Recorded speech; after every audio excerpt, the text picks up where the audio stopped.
départemental de l'action sociale Kaffrine, M. Diop, je vous salue en vous félicitant pour les résultats engrangés et en vous encourageant pour votre démarche fort appréciée par non seulement les autorités administratives de la région et du département, les élus, les collectivités territoriales, maires et présidents de département, mais sur la base du témoignage fait par les personnes handicapées, mais également d'autres décideurs. Nous pouvons témoigner de votre engagement pour mener à bien le service ô combien important, mais ô combien démuni en ressources humaines, en ressources, en moyens de locomotion, mais nous apprécions très positivement ce que vous êtes en train de faire et nous essaierons de faire un plaidoyer en votre faveur. Monsieur le maire de la commune éponyme du département de Kaffrine, maire de Kaffrine, représenté ici par M. El Hadji Moustapha Diop, par ailleurs président de la Chambre de commerce, d'industrie et d'agriculture de Kaffrine, Madame la coordonnatrice des associations de personnes handicapées à Kaffrine, Monsieur le directeur de l'ARD, Monsieur le directeur de la cellule d'appui aux élus locaux, mon ami et frère, le très débrouillé Mamoudou Diouf, Monsieur le consultant, cher ami, j'ai le plaisir à vous retrouver, chers partenaires au développement, distingués invités, mesdames, messieurs. C'est avec un réel honneur que je prends la parole aujourd'hui dans cette salle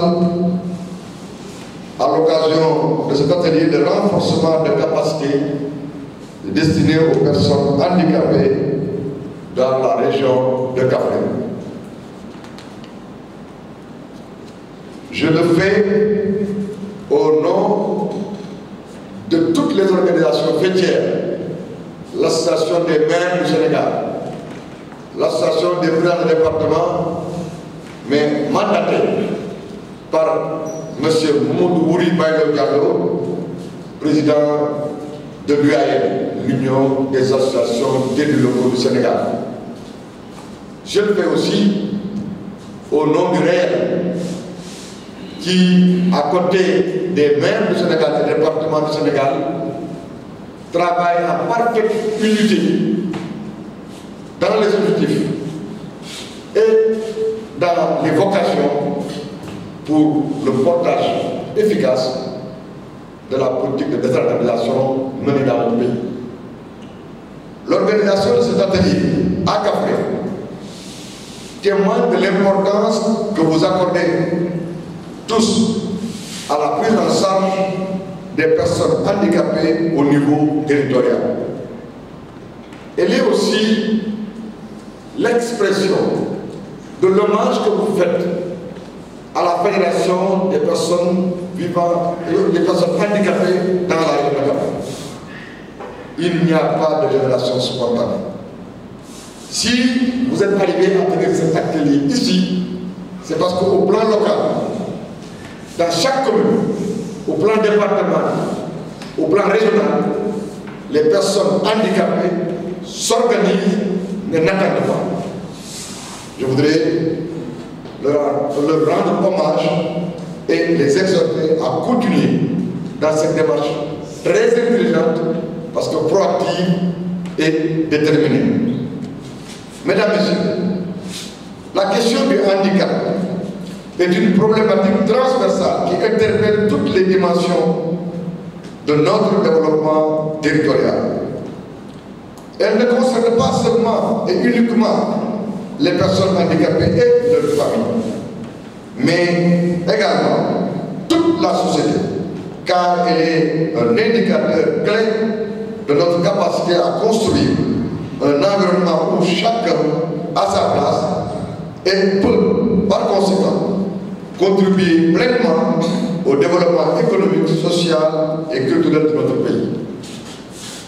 Toutes les orientations contenues dans le nouvel référentiel Vision Sénégal, Vision 2025, nous y autorise, nous y engage et nous devons tous nous mobiliser. C'est dans ce contexte que le rôle des collectivités territoriales est véritablement fondamental. En planifiant cette rencontre, l'Union des associations d'élus locaux cherche, avec son partenaire SACEL, que je connais bien pour avoir beaucoup et pendant longtemps travaillé avec eux au niveau de la mairie, quand j'étais maire, il me plaidait de féliciter les personnes vivantes, les personnes handicapées pour le caractère dynamique de leur association et la façon dont ils prennent soin de leur siège. Siège à la réalisation duquel je m'étais personnellement engagé en tant que maire, aidé en cela à l'époque par le docteur Aliou Sow, et à l'époque, l'entrepreneur que nous avions commissionné, c'était l'entrepreneur Asnao. Mon directeur de cabinet d'alors, M. Koumodou Diouf, ici présent, pour en témoigner. Donc, en planifiant cette rencontre, l'UAM, avec son partenaire SACEL, a sensibilisé, mobilisé et renforcé les capacités des acteurs que nous sommes, afin que nous puissions intégrer les préoccupations des personnes handicapées dans nos préoccupations quotidiennes pour un développement local inclusif. Cependant, il est essentiel de rappeler que l'inclusion des personnes handicapées ne saurait se limiter à des mesures ponctuelles telles que des subventions, des secours. Non, les personnes handicapées veulent plus et mieux, parce qu'il s'agit d'assumer pleinement sa dignité d'homme. C'est la raison pour laquelle elle nécessite, en plus d'actions ponctuelles, symboliques, l'expression d'une volonté de faire quelque chose, elle nécessite une approche intégrée qui repose sur les piliers fondamentaux que voici. À notre avis, en tant que UAM, il faut premièrement l'accessibilité universelle. L'accessibilité de tout, dans tous les domaines, mais une accessibilité universelle. Qu'il s'agisse des infrastructures publiques, des services sociaux de base ou des opportunités économiques, d'où l'intérêt que j'ai très tôt vu à travers la présence de la Chambre de commerce, d'industrie et d'agriculture. Il est aussi de notre devoir de garantir un accès équitable pour tous. La construction de rampes, l'adaptation des transports publics ou encore l'accès à des outils numériques accessibles sont autant de priorités à intégrer dans nos politiques locales. J'ai parlé du numérique. Dans 5 ans, plus tard, plus tard, dans 10 ans maximum, nous devrons repenser notre art de vivre. Est-ce qu'on aura des salles de classe comme on en a? Est-ce qu'on aura des universités comme on en a? Est-ce qu'on aura un rapport avec les médecins comme celui que nous avons aujourd'hui? Vous devez vous rendre à l'hôpital, on vous tapote, on vous tripote, on vous touche, on peut vous ausculter. Dans 10 ans, le numérique déterminera le cours de tout ce qui se fera dans la vie. C'est pourquoi, en plus de ces questions, il faut, selon l'avis de l'UAM, deuxièmement, la participation citoyenne renforcée et équitable. Les personnes en situation de handicap doivent être considérées comme des acteurs à part entière du développement local, du développement national. Leurs voix, leurs besoins et leurs aspirations doivent être prises en compte à chaque étape du processus décisionnel. Nous devons, selon l'UAM, encourager leur représentation dans les instances locales et nationales, mais créer des mécanismes leur permettant de s'exprimer et de peser.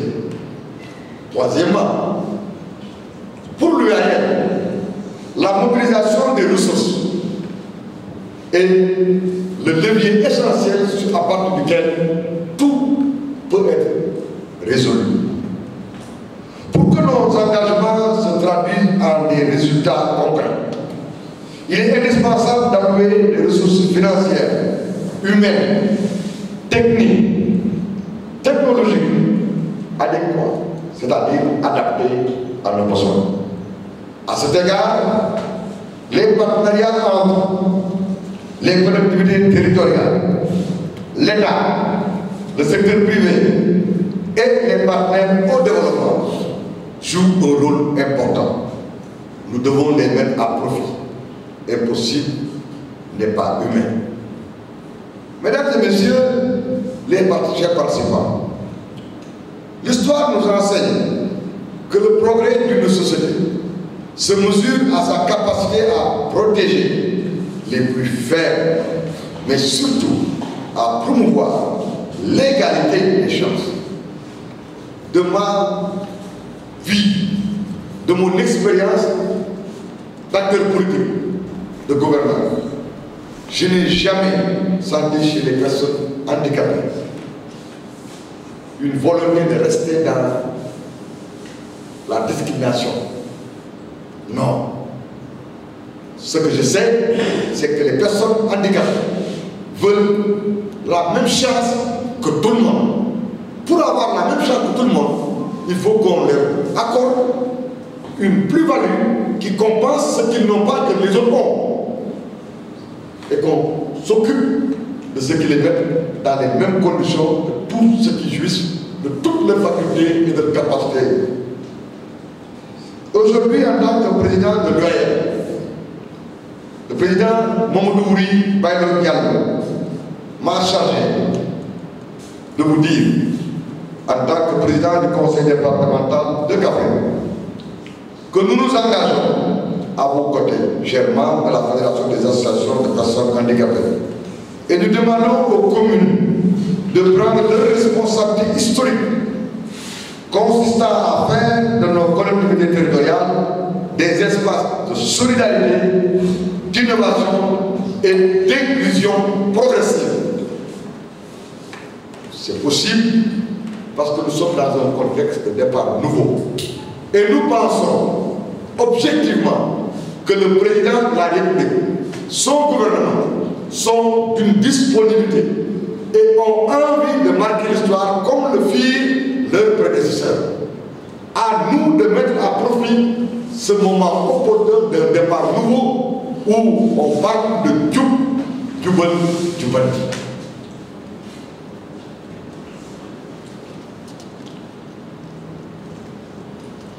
Par la promotion de l'égalité des chances, je suis convaincu que les échanges, les réflexions et les résolutions qui émaneront de cet atelier seront des jalons importants dans notre quête d'un développement local inclusif et durable.